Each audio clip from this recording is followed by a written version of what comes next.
Ya pemirsa, selamat datang di channel Oda Diego. Untuk episode kali ini kita spesial ya pemirsa, kita mengunjungi pondok pesantrennya Gus Samsudin ya.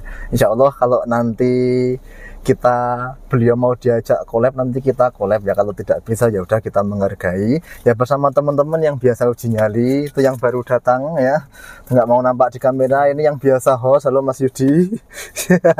ya ini kita deg-degan ya pemirsa, deg-degan banget ini ya, serasa mau ketemu artis atau pejabat ya. Ya kita shot ini ya, pemirsa ya, kita shot pondoknya. Udah, kita sambil jalan aja, pegangin aja. Oke. Deg-degan pemirsa ya.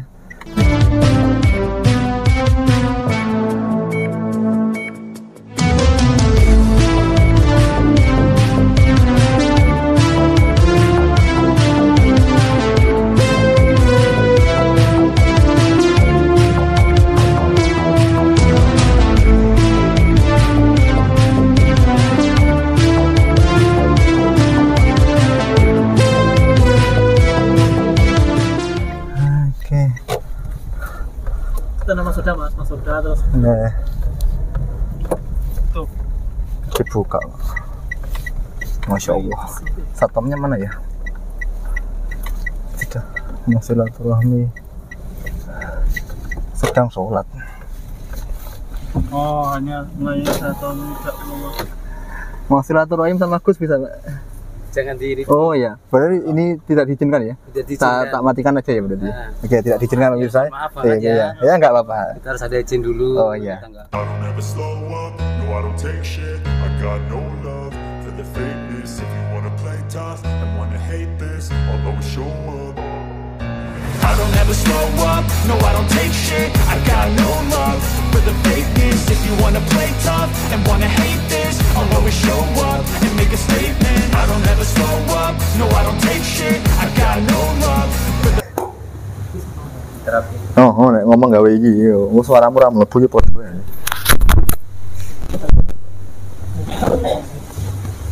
Terapi tamunya dari lamanya. Assalamualaikum warahmatullahi wabarakatuh. Alhamdulillah kali ini kita masih diberikan kesempatan kesehatan, dan alhamdulillah pada pertemuan kali ini kita diberikan kesempatan untuk bersilaturahim dan menimba ilmu di padepokannya Gus Samsudin yang sekarang berada di samping kita semuanya, dan kita akan berbagi ilmu bersama. Mohon disimak dengan baik-baik, semoga bermanfaat. Iya. Udah kerekam kan? Aku kan udah pakai. Apa yang ngambil grafik saya udah punya. Ya alhamdulillah. Agak sepi ya. Maaf ya, harus numpang ya. Ya. Oke, kita mulai dari awal ya pemirsa ya. Alhamdulillah bisa ada kesempatan bertemu dengan, saya manggilnya gimana ini? Ya benar. Sembarang.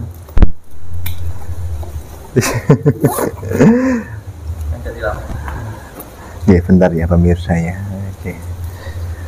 Manggilnya sembarang apa main aja. Ya udah, manggil pada umumnya aja ya. Oke. Ya, sebelum tadi saya sudah mengenalkan diri ya, bahwa yang tadi YouTuber belum terkenal. Cuma hobi saja sih, bukan kok belum terkenal. Ya, alhamdulillah diberi kesempatan untuk sowan bersama Gus Samsudin. Oke. Ya kita tanya-tanya ya pemirsa ya. Oke. Oh ya, sebelumnya kan saya kan juga punya teman spiritual ya. Pernah juga tadi konten saya kan sifatnya kan penelusuran tempat angker gitu. Tapi pernah dulu itu yang buat konten yang sifatnya obrolannya ya, bahas obrolan seputar mitos keilmuan misalnya seperti itu ya. Walaupun saya belum kafah belajar. Kadang bahas tentang apa santet itu apa, sampai di perbedaan dukun paranormal itu pernah kita bahas. Nah gini Gus ya, memang saya kan ya gini ya, walaupun saya ini peruqyah, sempat jadi pesulap juga, sempat hipnoterapis juga, dan belajar spiritual juga. Intinya tuh walaupun notabene apa ya namanya, kayak penarikan pusaka bla bla bla, itu kan dianggapnya kan settingan ya. Ya, jadi kalau saya Gus ya menganggapnya itu kan, itu tuh ilmu itu ada yang settingan, ada yang tidak. Nah, kalau ilmu itu settingan semua, terus yang asli yang mana, kan terciptanya settingan itu kan pasti kan dari yang asli. Oke. Dan terus masalah ini, memang saya seringnya nganggap konten jenengan itu hiburan sih. Oke, hiburan, tapi hiburan yang mengedukasi kalau kata saya, malah mencontohkan yang baik kalau kata ya, hiburan entertain sama hiburan mencontohkan baik. Tidak masalah mungkin kayak ilmu mental itu ya, dari penjelasan yang saya ketahui dari jenengan itu kan, kalau di situ ada ilmu hitam sama ilmu putih kan itu kan mental. Tapi kan kalau cuma ilmu tidak apa, orang itu tidak punya ilmu hitam cuma ilmu putih itu kan nggak mempan. Nah, misalnya katakanlah saya memukul Gus kan, ini kan bisa ya. Tapi kan kalau saya punya ilmu santet atau ilmu hitam terus jenengan melawannya dengan ilmu yang bisa.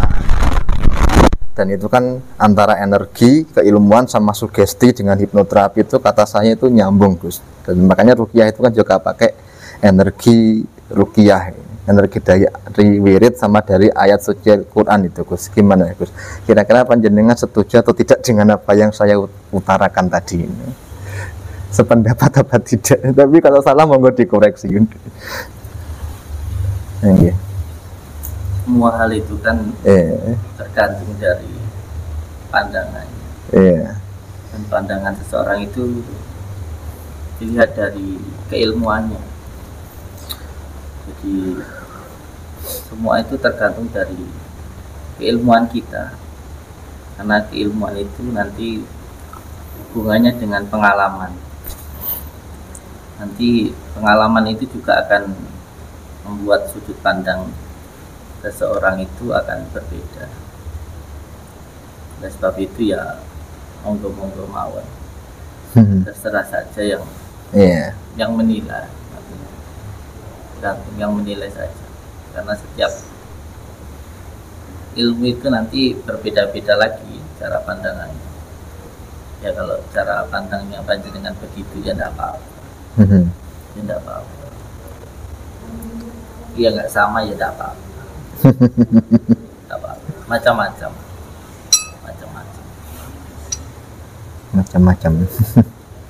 Ada banyak makanya nggak sing pernah sing sering tak ajak ngobrol Mas Sumar ya.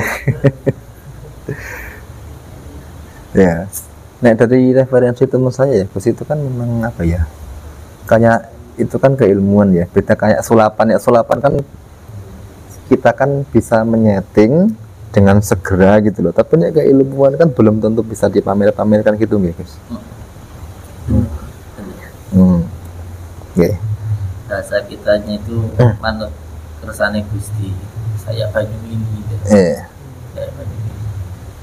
Makanya tadi setiap orang itu kan punya pandangan masing-masing sesuai dari pengalamannya, dari keilmuannya. Iya. Tolak ukurnya itu memang pada diri kita sendiri, bukan pada orang lain. Karena orang lain itu ya akan memandang sesuai dengan kemampuannya, sesuai dengan keilmuannya, sesuai dengan pengalamannya.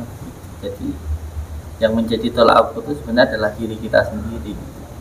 Kita itu mampu atau tidak, kita itu bisa apa tidak, kita itu pernah mengalami tidak, begitu. Karena memang yang menjalani kan diri kita, gitu. Jadi kita tidak bisa mengukur pakaian kita itu dengan tubuh orang lain, gitu. Jadi yang sesuai dengan diri kita, yang cocok dengan diri kita itu kan diri kita sendiri, gitu.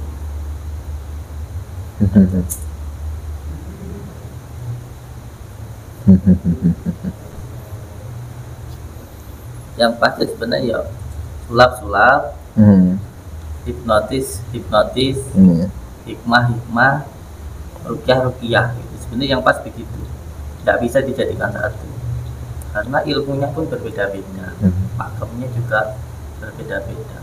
Kalau buat saya yang penting ya, yang mana yang paling cocok untuk diri kita, mana yang paling kita yakini, mana yang pas buat diri kita, itu saja sih. Jadi jadi masalah nanti ketika yang ahli sugesti menganggap bahwa ruqyah menggunakan Al-Quran juga sugesti, itu masalah, karena berbeda. dari pakemnya sendiri sudah berbeda. Ini ketauhidan, ini keimanan, ini sebuah keyakinan. Keyakinan itu kalau buat saya melebihi daripada sugesti, karena sugesti bisa dirubah-rubah. Tapi kalau keimanan, bahkan mati pun kita siap. Nah gitu, dengan mungkin sulap, sugesti, terus sihir, santet, teluh, dan juga pengobatannya itu pun berbeda-beda. Jadi tidak bisa digebruk ya, gitu. Tidak bisa disamakan. Jadi memang syaratnya gini, kita tekuni dulu, kita jalani dulu, baru nanti setelah itu komen gitu. Baru setelah itu kita komentar. Tapi kalau kita belum punya ilmunya, belum menjalani, belum merasakan, belum praktek lah begitu, terus kita komen nanti geladur gitu, keliru.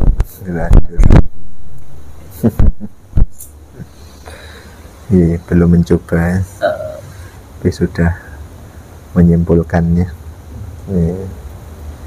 Jadi saya senang ini anak-anak muda kreatif lah.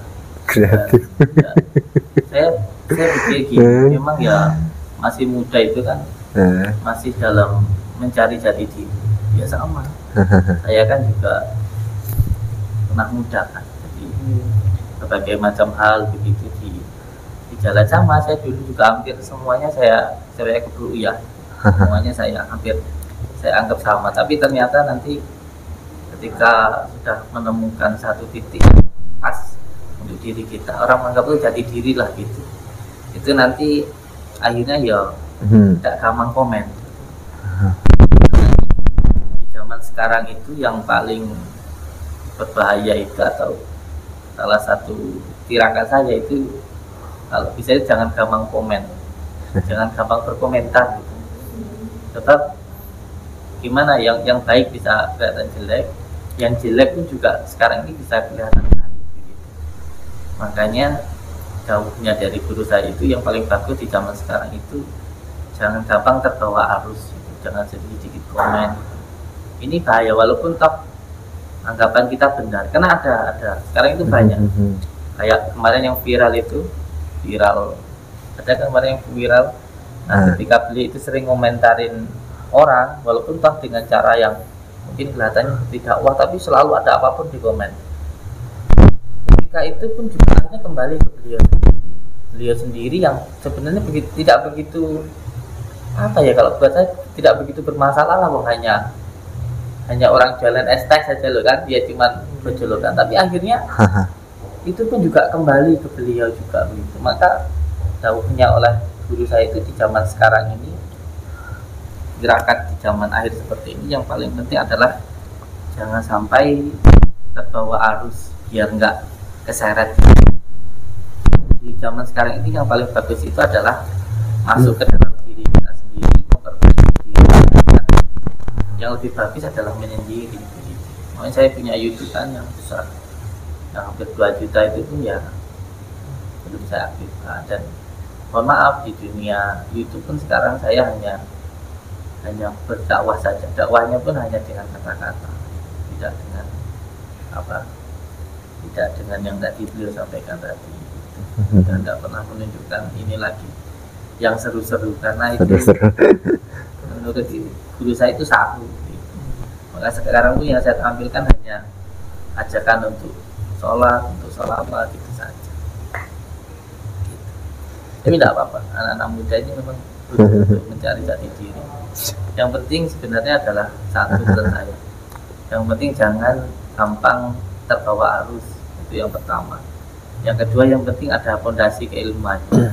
Kalau memang mau terjun di dunia ruqyah, ya ke mursyidnya, ke kiai-kiai, ke guru-guru gitu.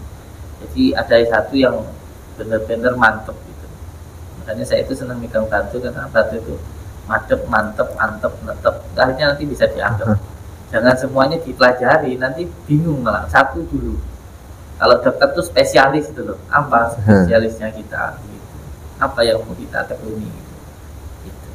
Nanti takutnya kalau semua itu ya, terus jangan ini satu profesi terus kita mengomentari profesi yang lainnya, nanti akhirnya ini karena kita nggak mempunyai keilmuannya salah paham kan. Semuanya orang nyopir mau komentari dosen kan ya nggak pas, petani mau komentari tukang ya nggak pas, karena setiap orang itu ketitipan ilmu. Nah, ilmu ini keahlian masing-masing gitu. Ada orang yang bisa nukang tapi belum tentu bisa jadi bengkel gitu kan. Jadi satu orang itu punya keahlian masing-masing. Ya keahliannya monggo di ini dimantapkan gitu. Dimantapkan gitu. Itu saja kalau saya. So.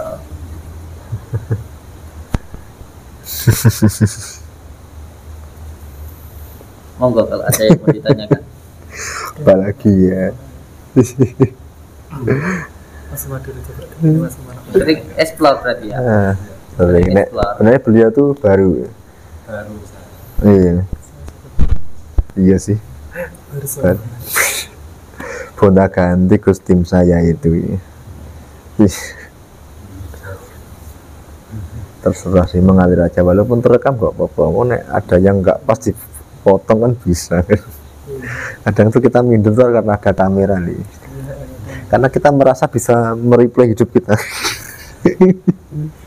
Iya. Enggak. Tanya apa dia? Dia juga santri sih, tapi santri agak beda ini. Dia agak beda. Jadi kalau mau mengeksplor angker itu tidak ada yang lebih angker daripada diri kita sendiri. Yang paling angker itu diri kita. Dan yang gaib itu sebenarnya bukan demit, bukan setan, tapi diri kita. Bagaimana nafas bisa keluar masuk tanpa kita mengatur. Kalau mengatur namanya bengek. Senin Kamis orang punya penyakit bengek. Bagaimana jantung bisa berdetak tanpa kita mengatur. Bagaimana kalau mau berhenti kita atur dulu, kan gitu harusnya. Kalau memang ini punya kita. Tapi karena ini bukan punya kita, ini punya Allah, kita itu hanya dititipkan saja dan nanti akan ada hisabnya. Ya ini makanya ketika kita ingin mengenal Allah, yang pertama kita harus mengenal diri kita sendiri. Makanya asyhadu alla ilaha illallah wa asyhadu anna muhammadar rasulullah. Bahasa Jawanya hanya jani ingsun ora ana pangeran kecuali Gusti Allah. Nah, kita itu disuruh menyaksikan apa yang Allah ciptakan. Termasuk yang diciptakan itu diri kita. Makanya perlu kita itu duduk tenang. Kita rasakan diri kita ini, bagaimana darah ini bisa mengalir. Ini kalau dikilokan menurut para dokter ini bisa berkilo-kilo aliran darah kita ini. Bagaimana bisa berpikir darah mengalir. Ini semuanya kalau kita pikirkan, kita akan, makanya dikasih Allah pikir ini kegaiban itu bukan di luar dari diri kita. Kegaiban itu diri kita sendiri. Makanya jawabannya para alim ulama ketika ingin mengenal Allah, kenali dulu diri kita. Makanya asyhadu alla ilaha illallah wa asyhadu anna muhammadar rasulullah. Kita itu menjadi saksi atas kekuasaan Allah Subhanahu wa ta'ala. Nah, sholat itu juga berdiri menyaksikan apa yang Allah lakukan menjadi sholat dari kaki. Nah, ini penting pelajaran dalam dunia sufistik ini, dalam tasawuf. Karena menyebutkan diri kita yang menggunakan akan menemukan kesejatian di dalam. Kalau mau mengeksplor yang ada di luar, eksplor dulu yang ada di dalam, nanti nyambung, nanti arah kemana begitu, nanti paham. Makanya yang kita sampaikan nanti terarah, akan terarah. Karena dunia ini kan sebenarnya jagat kecil, jagat besar itu diri kita. Apa yang tidak ada di alam semesta ini? Kalau yang tidak ada di dalam diri kita ini apa? Udara ada di dalam diri kita. Makanya orang Jawa mengatakan susunya angin itu ya diri kita, paru-paru kita itu semuanya ada, mulai dari angin, air, 7% tubuh kita itu air, api, udara, semuanya ada. 4 anasir itu semuanya ada dalam diri kita. Kira-kira begitu, kira-kira. Bagus sekali. Iya. Gini. Nah, bentar ya. Nah, kami tuh buat konten tuh awal mulanya tuh gitu sih, Gus. mengedukasi orang-orang gitu loh, biar nggak takut sama hantu ya. Misalnya di sini mitosnya nggak boleh gini-gini, ya kita buktikan, akhirnya kita gini-gini, ya faktanya kita nggak apa-apa, ya seperti itu sih. Ya supaya lebih takutnya itu kepada Allah lah, bukan kepada hantu. Ya. Kadang orang melanggar syariat itu nggak merasa dosa, tapi ketika melanggar adat merasa dosa kali. Ya, seperti itu sih. Mau tanya. Sebelumnya saya mengucapkan terima kasih Agus ya, karena tadi nasihatnya bagus sekali ya. Saya baru mengetahui ya ilmu tentang tadi dia baru kali ini. Ini saya mau tanya tentang sesuatu yang personal sebenarnya ya, pribadi saya. Tapi saya ingin mengetahui bagaimana pendapat jenengan kepada saya. Ini lebih ke pribadi saya, yaitu tentang gini. Saya ini sebenarnya guru agama ya, dan alhamdulillah juga pernah yang namanya salat sunnah. Tetapi ada satu hal yang sampai sekarang itu saya bertanya-tanya. Saya orang muslim, guru agama pula, pernah ngaji anak-anak kecil juga. Tapi di satu sisi saya suka itu kayak explore atau melihat-lihat yang namanya kayak Gua Maria. Tahu nggih? Lah kayak gitu. Kadang saya kayak ditegur sama teman-teman saya kayak, kamu tuh gimana Yud, kamu tuh agamanya Islam, kamu jadi guru agama juga, tapi kok lihatnya sering nonton Gua Maria, ke lihat-lihat gereja kayak gitu. Tapi kalau dari diri saya pribadi, saya alhamdulillah masih dan selalu mantap dengan Islam dan tidak pernah goyah nonton ge. Tapi kalau untuk kayak ada rasa penasaran gitu, kayak penasaran, tertarik, kayak unik ya ternyata ya, makanya kayak saya suka yang namanya lihat-lihat kayak Gua Maria nonton. Dan itu pripun menurut jenengan? Apakah saya sudah tersesat atau pripun?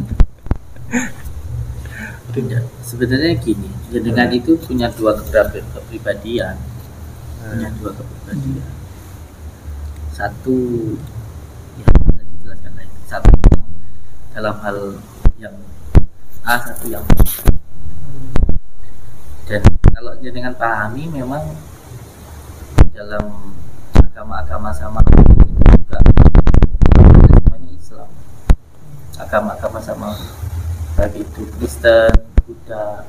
Kalau sampai paham, sebenarnya itu Islam. Ada batu seperti batu Likoyoni, kita juga ada batu Hajar Aswad, ada air Gangga, ada juga air Jam-Jam. Dan ini sampai pahami tentang Bunda Maria apa? Bunda Maria itu kan dari ibunya Nabi Isa alaihissalam. Ada nggak di dalam Al-Quran? Ada. Lalu apa salahnya?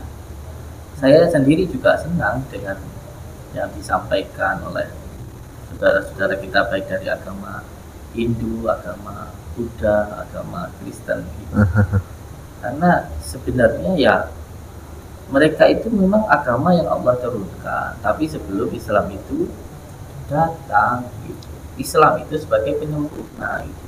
Terus kalau kamu sebagai penyempurnanya, apakah salah kita itu meyakini Nabi Isa sebagai Nabi? Tidak. Yang salah itu ketika itu dianggap sebagai Tuhan. Kebenaran itu ada gitu. Itu menandakan kuasanya Allah Subhanahu wa Ta'ala. Bagaimana Bunda Maria atau ibunda dari Nabi Isa itu melahirkan tanpa seorang ayah, tidak masalah.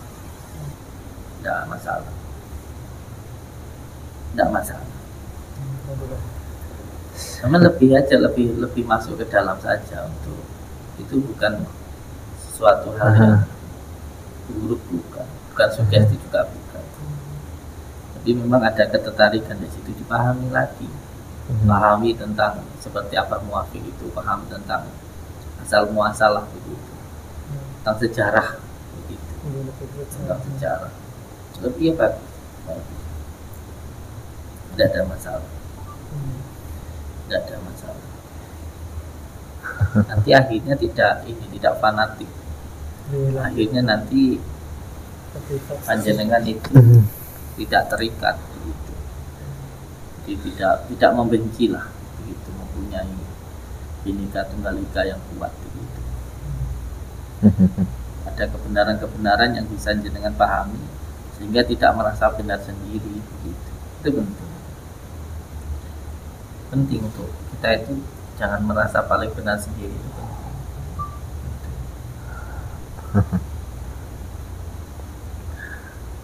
Iya, diperhatikan anunya Hadar Rahmadaniyah. Eling to nek wi. Oke. Tetep karo konsuli berarti ada konsultasi, nggak sengaja. Karena kalau saya jelaskan secara mendalam nanti salah paham. Gimana dulu sebelum kita dilahirkan itu kita berada di suatu alam. Nah, alam itu sebelum kita ini dilahirkan, ya kita pernah ada di sana. Jadi wajar kalau kita itu terkadang menyukai sesuatu hal yang belum kita paham. Tapi kalau tadi beliau bicara tentang masalah hantu, sebenarnya baik itu hantu maupun jin, ya memang ada di dalam Al-Quran, memang ada. Tapi yang seperti jin dasim itu untuk mengganggu rumah tangga. Ada khusus jin yang dasim itu jin yang khusus mengganggu rumah tangga, mengganggu orang waktu sholat, itu memang ada. Dan ketakutan itu sebenarnya tidak menjadi masalah, karena takut sesuatu kelemahan yang bisa kita manfaatkan itu bisa menjadi kekuatan. Contoh, ketika seorang takut dengan jin atau setan, padahal dia belum melihat, kalau itu bisa dialihkan ke hal yang positif, takut kepada Allah, baik lagi. Makanya ketika kelemahan itu kita gunakan untuk kekuatan, itu menjadi luar biasa.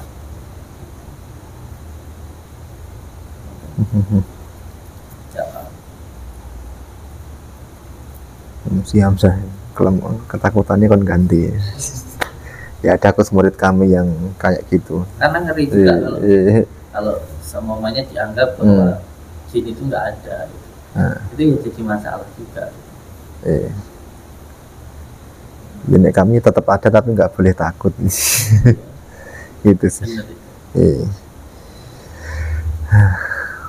Lakin ya sebenarnya mungkin saya kalau hipnoterapi itu sekarang udah nggak terlalu ya Gus ya, paling ya malah lebih ke sedikit ilmu spiritualnya sama ruqyahnya gitu. Nah itu kalau dipadukan masa bermasalah itu Gus? Kan menurut saya agak nyambung itu soalnya. Hipnoterapi sebenarnya lebih kepada psikologi. Kalau bahasa itu pikiran. Bagaimana kita melihat orang ini terjadi masalah karena pikirannya, kan ada. Seperti contoh apa reaksi kesurupan. Ada yang karena orangnya itu banyak masalah, suaminya begini nggak bisa mengungkapkan, hanya teriak-teriak, itu nggak jadi masalah. Yang jadi masalah nanti ketika ilmu gaib disamakan dengan ilmu logika, ini nggak nyambung. Ya itu memang nggak bisa ya. Kalau digunakan psikologinya bagus. Tapi kalau semua dikebiak uyah jadi masalah. Karena pakemnya beda-beda. Yang satu menggunakan wirid puasa, kayak saya puasa tahun. Tentu nggak sama dengan hanya menggunakan logika saja. Nanti gimana ya ketika ada yang gangguan, benar-benar gangguan sihir semuanya, atau benar-benar gangguan karena ain, atau karena ketempelannya bisa tempat nasab tidak taat, atau nanti itu bisa menggunakan dengan logika ya masalah. Tapi kalau bisa memisah, ini ya karena logika. Kan pesakit kan ada psikis, ada non medis, ada medis gitu. Nah ini ada pakem-pakemnya sendiri gitu, ada keilmuannya sendiri-sendiri. Nah, masalahnya kalau dikebiak uyah. Makanya bahaya kalau kita namanya jadi perukiah, tapi yang kita pakai ilmu logika gitu, bahaya. Gitu. Karena ilmu perukiah itu pun ada pakemnya sendiri juga.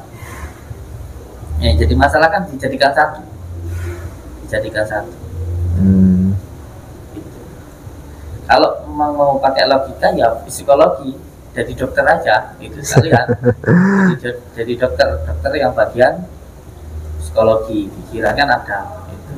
Apa namanya itu? Psikiater, psikolog. Kalian begitu. Kalau mau jadi perukiah ya dalami sekalian perukiah gitu. Kalau mau jadi spiritual sekalian, terjun sekalian, enak nanti. Gini loh, Makanya saya dulu pernah waktu bisa dikatakan majedub ya, dulu saya pikir itu tiba-tiba pikir saya jadi ho'oh tenan begitu. Jadi ho'oh tenan itu tahu nggak artinya? Sing tenanan. Ketika kamu itu benar-benar bisa bangun rumah, apa anak sekolah kalau jadi pembangun rumah itu apa namanya? Arsitek atau arsitek. Kamu nggak perlu cerita ke banyak orang kalau kamu bisa bikin rumah. Kamu bikin rumah satu, banyak ada orang rumah kamu bagus, orang lihat siapa yang bikin, nyari nanti yang bikin siapa namamu? Siapa namamu? Nafis ya udah, nanti Nafis cari orang, lama-lama rame. Kalau kamu benar-benar bisa nukang, kamu benar-benar bisa nyetir, kamu benar-benar bisa bertani, kamu punya ilmunya, kamu lakukan, nggak perlu kamu banyak cerita, banyak nanti orang yang datang ke kamu. Karena ilmu itu tidak bisa disembunyikan, nur itu cahaya, dia akan tetap memancar, akan dibutuhkan. Ini nanti ada jalannya sendiri, alam itu akan menunjukkan jalannya,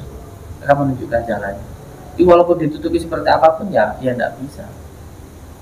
Kasarnya seperti itu. Jadi satu ilmu itu yang ditekuni. Kalau dalam kitab itu al-istiqomah mendatangkan karomah. Jadi karomah itu nggak perlu dikejar. Yang penting istiqomahnya itu. Ya nanti itu lebih baik daripada beribu-ribu karomah. Satu saja yang istiqomah. Jadi kan maksudnya hipnotis berbeda, sulap berbeda, ruqyah berbeda, spiritual pun juga berbeda. Jadi ada pakemnya sendiri-sendiri kan teman. Tinggal monggo satu yang ditekuni itu lebih bagus kalau buat saya tuh ya. Itu lebih bagus. Biar kita ini nggak terpecah-pecah pikiran. Ini nanti disamakan ini disamakan ini. Akhirnya malah rancau begitu. Rancau. Sebab semuanya punya pakemnya sendiri-sendiri. Tapi mungkin kalau mau masuk di dunia entertain, mau jadi film, nggak mungkin bisa lah ya. Film, bisa. Gitu. Tapi kalau untuk satu yang benar-benar untuk menolong sesama lebih baik ya satu saja ditekuni. Nanti jadi malah. Jadi nggak setengah matang. Matang itu digoreng. Berarti menghindari kayak itu ya Gus, misalnya pasien yang ada jinnya tapi dibilangnya psikologis padahal itu gangguan jin asli gitu ya. Iya. Tapi dibilangnya malah psikologis kan dia berantakan. Contoh penyakit ain ya. Penyakit ain, seseorang yang sering menampakkan kelebihannya kayak contohnya kemesraan, terus kan banyak yang cerai. Terus ada yang sering sakit kepala karena sering selfie, membuka aurat. Orang ujian yang tidak menyatakan asma Allah itu kan juga masalah. Kalau kayak gitu dikatakan psikologi nggak nyambung gitu. Nggak nyambung. Kalau kayak contoh juga kan yang karena nasab keturunan, secara genetik mungkin orang gula darah, terus nanti keturunan juga mudah kena penyakit gula darah. Tapi ada lagi yang ada juga non medis gitu. Ada non medis ada gitu. Ya rumah pernah buat gantung diri, rumah ada yang pernah buat pembunuhan, ada kalau spiritual itu ada rumah tusuk sate atau apa itu nggak bisa kamu logika gitu. Karena mohon maaf dokter pun banyak yang datang ke sini juga, dokter yang berobat di sini pun banyak gitu. Saya sering duduk dokter itu tanya anak-anak saya, sering dokter bedah sendiri dokter ke sini itu banyak, dokter bedah sering bedah jantung itu. Dan kadang ada loh dokter yang sering bedah jantung orang itu jantungnya sakit. Nah seperti yang kok bisa nyambung itu gimana? Orang mijit, yang dipijit sembuh, yang lumpuh, yang mijit sakit sering seperti itu. Itu namanya sawab kayak gitu. Ya kan nggak bisa dilogika juga kayak begitu kan. Gitu. Nah hal lain semacam itu loh. Gitu. Makanya kalau buat saya kalau tadi dengan adat itu masalah, kalau buat saya enggak, malah adat itu bagus. Adat Jawa itu buat saya sangat bagus sekali karena itu menjadi sebuah maka kan yang Sunan Kalijaga sendiri sama sekali tidak merubah adat gitu. Tidak merubah adat, tetap sama, hanya tauhidnya disusukan, dimasukkan tauhid.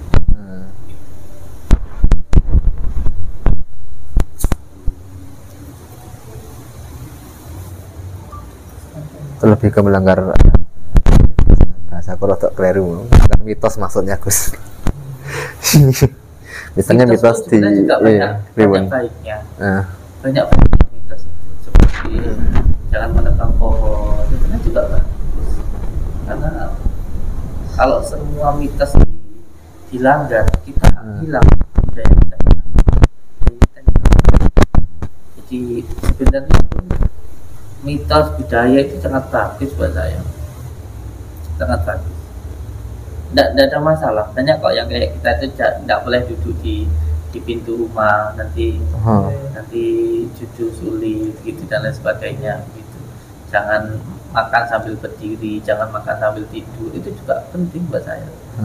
Nggak ada masalah, nggak ada masalah, nggak ada masalah.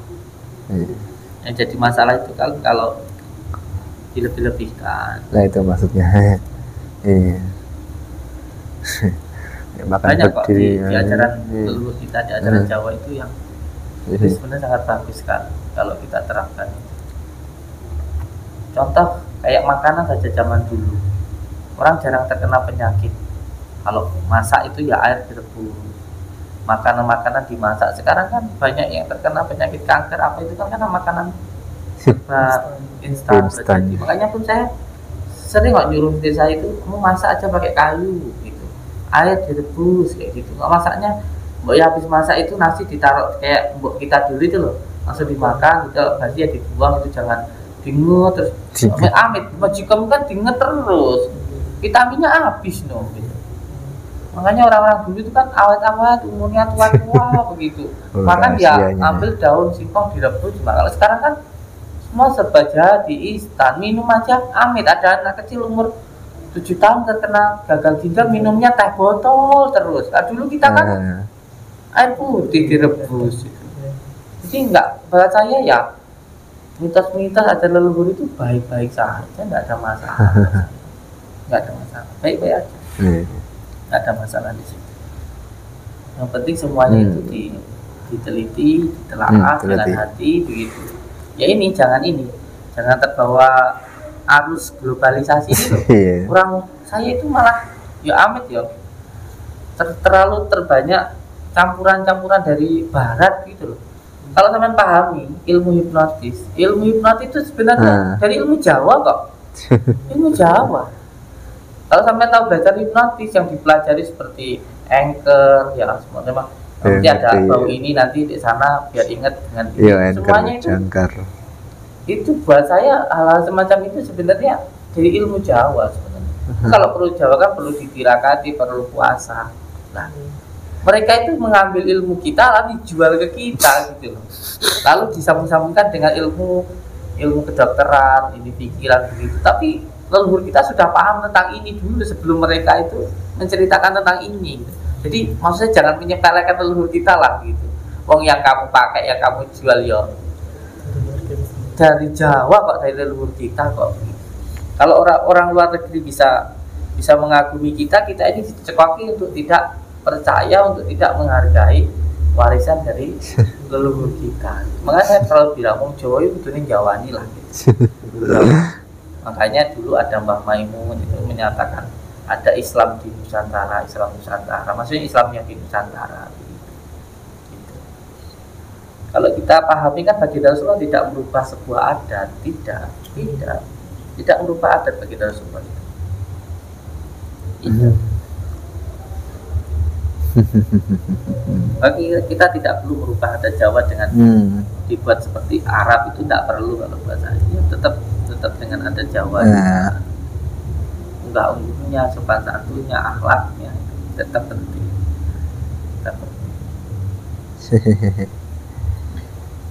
Tapi saya suka anak-anak muda kreatif lah. Enggak apa-apa. Yang penting harus ada pakemnya gitu. Kita Jawa ya dimana tempat kita sekarang ini kita tempati, dimana langit kita pijak di situ, di mana bumi kita pijak, langit kita junjung. Itu aja. Hati-hati, pengaruh luar itu sangat besar soalnya.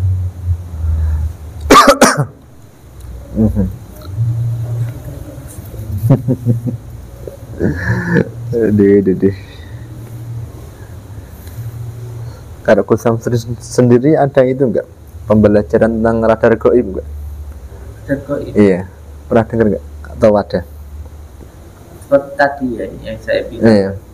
Ketika jenengan suka explore, kalau radar gaib itu bahasanya ketinggian. Malah masuk ala ketinggian. Jadi gini, ketika kita mengeksplor suatu tempat yang keramat, kita mengeksplor diri kita dulu, nanti alam itu menuntun kita loh ke tempat-tempat yang memang tempat itu asik untuk dibuka tabir gaibnya atau dieksplor tadi bahasanya beliau seperti itu. Baik itu juga dengan radar, dengan radar maupun wadah gaib. Buat saya wadah gaib itu ya diri kita sendiri ini, dengan bagaimana dikuatkan tauhidnya, kemantapan kita. Sebagai contoh begini, kita tidak akan bisa menenangkan orang lain kalau diri kita tidak tenang. Bagaimana kita menenangkan orang lain kalau kita sendiri tidak tenang? Bagaimana kita mau menyenangkan orang lain kalau kita tidak senang? Dan senang itu hanya ketika kita itu ittaqullah, dekat dengan Allah. Itu tadi. Hanya kayak radar gaib itu ya, kalau kita sudah tahu tentang kegaiban tentang diri kita, karena radar gaib itu nggak bisa dipahami simpel kayak kita itu, oh pusaka dari sana, jin ada di sana, enggak. Tapi lebih ke dalam, ada masalah apa dengan saudara kita, kenapa hidupnya selalu gelisah. Ini lebih dalam untuk membantu saudara kita. Oh ini masalahnya dalam keluarga kok sering bertengkar, kenapa? Dan nanti bisa menempatkan sesuatu pada tempatnya begitu loh. Tidak ada gaib itu bukan untuk hal-hal yang kayak main-mainan begitu, bukan. Gitu. Radar gaib itu kayak, kalau dalam ilmu kebatinan itu, makanya membuka mata batin itu bukan melihat jin, tapi bagaimana melihat saudaranya ada yang kesusahan, kita tersentuh, ingin bantu. Ada istri kita sedih, kita bagaimana bisa menyenangkan. Ke orang tua kita bisa berbakti, karena itu yang dimaksud dengan mata batin itu kan basirah. Basirah itu ada 4, ada basirah rabbaniyah, malakutiyah, syaitoniyah, nafsaniyah. Itu tadi. Pokoknya perbedaannya, kalau yang kita lakukan tarikan itu semakin mendekatkan kepada Allah, berarti yang kanan. Tapi kalau ada tarikan, bisikan tapi membuat diri kita gampang marah, berarti syaitan. Nafsu itu 4. Lawamah, supiyah, amarah itu syaitan. Supiyah itu, lawamah itu hewan. Kalau mutmainah itu malaikat. Seperti itu. Untuk membuka wadah gaib itu gampang. Senang aja puasa, bangun malam. Iya. Nah, daya itu yang paling bagus tengah malam, jam 12. Nah, jam 12 itu endang mandi, sholat taubat, sholat aja. Nanti puncaknya 3:30 itu. Makanya dalam ilmu hikmah itu ada yang namanya dal yang 5. Bangun jam 1 sampai jam 5. Karena berdoa itu ada 3 cara. Yang pertama tahu waktunya, ketika orang-orang tidur gitu. Kalau kamu meminta itu ya pas waktu senggang lah. Namanya ibumu pulang kerja, itu udah santai, nggak waktu repot gitu. Itu waktu pertama waktunya. Yang kedua wasilah. Wasilah itu sholawat. Yang paling bagus wasilah itu sholawat. Yang ketiga itu dengan asmaul husna. Yang cara seperti ini. Nah ini kalau dalam ilmu hikmah itu seperti itu. Dan perlu untuk dipahami bahwa ilmu hikmah itu bukan ilmu kesaktian. Ilmu hikmah itu adalah ilmu keikhlasan, ilmu kesabaran. Seperti kalau kita makan itu kan, semua yang kita makan kan bukan tanaman hari ini, nasi yang kita makan itu tanamannya kemarin. Nah orang menanam itu kan butuh kesabaran, butuh kesabaran, butuh keikhlasan. Kalau kita sholat, kepala kita menempel di tanah itu supaya kita itu belajar ilmunya tanah, kabumian. Makanya saja itu nyeker. Jadi apa yang kita inginkan itu, ya itu yang kita berikan. Kita ingin dihormati orang, kita hormatin orang dulu. Kita pengen dicinta istri, nggak usah tanya kamu cinta nggak sama saya. Jadi bagaimana kita itu menunjukkan rasa cinta kita. Nah, kalau kita tunjukkan, kayak makanya dalam kitab-kitab, terutama kitab Irsyadul Ibad itu diterangkan, wanita itu dari tulang yang bengkok, diluruskan, dia patah, dibiarkan bengkok. Intinya jangan sering dinasehati, tapi diberikan contoh. Kalau dia malas, kita yang bantu-bantu, nyapu apa, nanti dia mikir sendiri. Loh ya namanya kok nyapu ya, nanti dia jadi rajin sendiri begitu. Jadi ini juga ilmu Jawa yang dimaksud. Takutnya kalau dibilang mitos, ada kabumian, ada upawasa, ada muksa begitu. Panisa Pawasa Musa itu ada itu. Gitu. Detail. Detail. Yo, mirip-mirip lah sama teman kita ya. Mirip-mirip Rico sama teman kita. Ya ini kita pentingnya dalam satu bidang dulu kita kuasai biar kita nggak lebih kuyah gitu. Nanti jangan disamakan antara entertainnya gitu dengan kenyataannya gitu biar nggak salah paham. Iya. Iya sih. Nek saya ya nggak akan nantang Gus. Biasanya kan YouTuber dia kan nantang. Nggak kan, sesuai penjelasan beliau kan kayak keilmuan kan nggak bisa dibuat nantang. Iya Gus. Nantang. Enggak. Ya memang ada beberapa hal yang ingin saya tanyakan tapi nggak mau tak masukkan konten sih. Sensitif. Yeah. Ya, mungkin bisa di off dulu itu. Oke. Tutupnya biye. Tutup. Ya pemirsa, terima kasih dan semoga bermanfaat. Mohon maaf kalau ada salah kata. Insya Allah bersambung, insya Allah tamat. Dah. Terima kasih. Ada lagi Alhamdulillah pemirsa, kita masih berada di Ponpes Nuswantoro ya. Maaf ya kalau videonya agak pecah-pecah dan tidak beraturan. Ya alhamdulillah semalam kita sudah bertemu dengan Gus Samsudin ya. Kita dapat pencerahan yang bagus dari beliau. Ya, sebenarnya masih banyak yang ingin saya tanyakan karena beliau itu terbatas, jadinya beliau pamit undur diri. Ya undur diri. Jadi kemarin saya ya banyak hal-hal lain tentang keilmuan yang tidak saya masukkan ke konten tuh ke pengurus lain, bukan ke Gus Samsudin karena kayaknya beliau orangnya sibuk. Semalam tak lihat itu live di channelnya ya. Masa ya? Iya. Live di channel. Ya alhamdulillah ini manajemen pondoknya bagus ya. Dan ini enak sekali ya tempatnya untuk kayak kita jalan-jalan, untuk olahraga, sejuk sekali di sini. Apalagi kalau pagi itu di sana sunrise-nya bagus sekali. Dan arsitekturnya juga seni banget ya, memadukan antara Jawa dan Islam. Coba lihat. Itu. Pondoknya iya. Terus lihat itu juga. Lihat kan coba. Lihat kan sana ya. Itu tadi yang Trisula sama apa itu? Keris sama naga Nogo. Nogo itu kalau kata beliau Notorogo. Ini karena saya sering lihat kontennya Gus Samsudin, makanya saya meniru aja ucapan beliau. Nogo Sosro. Yang ucapan yang baik-baik kita ambil. Perbuatan yang baik-baik kita contoh. Udah kesini ya. Ngomong-ngomong yang jelek-jelek kita tinggalkan. Gimana?